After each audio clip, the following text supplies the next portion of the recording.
If you're a man over 50, you've probably been told a lie. You've been told that real exercise means heavy bench presses and endless bicep curls, and that you have to accept being tight and in pain as a normal part of aging. But what if that advice is the very thing destroying your posture and making you feel older? So many men give up on exercise entirely because the routines they thought they were supposed to do just left them feeling hunched over and broken.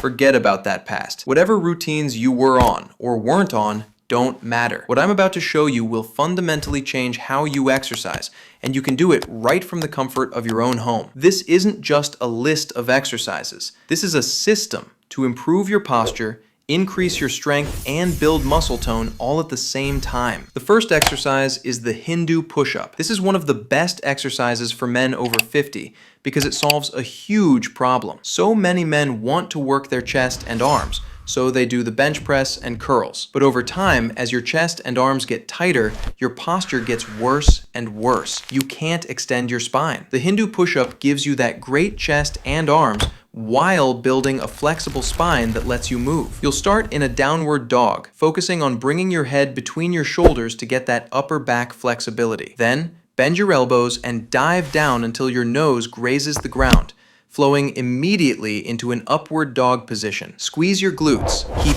everything active. It's an amazing exercise for your chest, arms, and full body. If that's too hard, you can do an easier variation by just moving from downward dog to upward dog without bending your arms. Next, we need to fix those tight shoulders and chest. The tabletop lift is critical for this. It forces you to put your arms behind your body, opening up the front side of your shoulders. It also works your spinal erectors and glutes, which helps prevent back pain and gives you a stronger core. You'll start in a seated position, placing your hands flat on the ground behind you with your fingertips pointing backward. Dig your heels into the ground and lift your hips to the sky as high as you possibly can. Don't shrug. Pull your shoulders back and down. Squeeze your glutes at the top. If this is too hard, that's okay. Just lift your butt halfway up. Feel that stretch and come back down. If it's too easy, straighten your legs into a reverse plank position for a much harder variation. One of the biggest problems men over 50 have is hurting their backs, and there's a reason for it. Most men don't know how to properly hinge at the hip. We lose that connection to our glutes and our posture. The frog deadlift is the exercise to fix this. It works your entire backside, your spinal erectors, your posture, and your glutes. Stand with your feet slightly outside hip width, toes turned out. Put 90% of the weight on your heels as you push your butt back. The most important rule is to keep your spine in one long piece. Do not round your back as you come down. It doesn't matter if you can only reach your shins or knees. Keeping your back flat is what matters. Inhale down, exhale as you come up, and squeeze your glutes and core at the top. This will teach you how to move properly and avoid injuring your lower back. If you want nice arms, I'll bet you're focused on your biceps. But here's a secret. Your triceps have 3 heads, while your biceps only have 2. Working your triceps is actually the faster way to get bigger arms. The chair dip is perfect for this,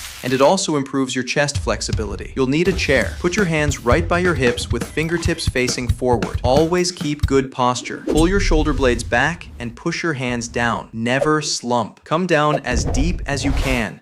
Then extend up and really lock the arms at the top, feeling those triceps work. If it's too hard, bring your feet closer and bend your knees more. If it's too easy, make it harder by straightening your legs out in front of you. Finally, if you're a man over 50, I bet you have tight hips and hamstrings. The Bootstrapper is a killer exercise to develop strength and flexibility in your lower body at the same time. Come down into a squat position and grab wherever you can, your shins, your ankles, or if you can, your toes. The lower, the better. From there, pull with your arms to drop your butt down into the bottom of a deep squat, trying to lift your chest. Hold for a second. Then, press into your feet, keep pulling on your legs, and straighten your legs, bringing your head and chest towards them. You just move back and forth between these 2 positions, opening up your hips and stretching your hamstrings. Now, here's how you put it all together into a simple, amazing routine. You are going to go from one exercise to the next, with 30 seconds of work, followed by 15 seconds of rest. That means 30 seconds of Hindu push-ups, rest 15. Then 30 seconds of tabletop lifts, rest 15. Go through all 5 exercises: frog deadlifts, chair dips, and bootstrappers. After you finish the last one, go right back to the top for the Hindu push-ups. Do this for 3 full rounds. This workout is incredibly short and easy to apply. If you follow this just 3 days a week, you're not only going to improve your posture and flexibility, you're going to build that muscle tone that gives you confidence back in your body. But there are 3 more tips you must follow. First, after your workout, stay active. Move your body, stretch, do a little yoga. Men focus too much on exercise and not enough on flexibility. Second, consume enough protein. You need it to rebuild your muscles, and it reduces hunger cravings. Finally, your body cannot recover if you don't get a good night's sleep. Don't try to get by on 4 or 5 hours. Aim for 7.5 hours minimum. I'm grateful to be part of your fitness journey because it's so important to stay active, whether that means going hard or just taking it slow and strong. The most important thing is that you are doing something active as long as it's not hurting your body. What's the one fitness myth you're most tired of hearing? If this knowledge has awakened something in you or helped you in any way, then be sure to subscribe to this channel so we can keep bringing you more videos like this.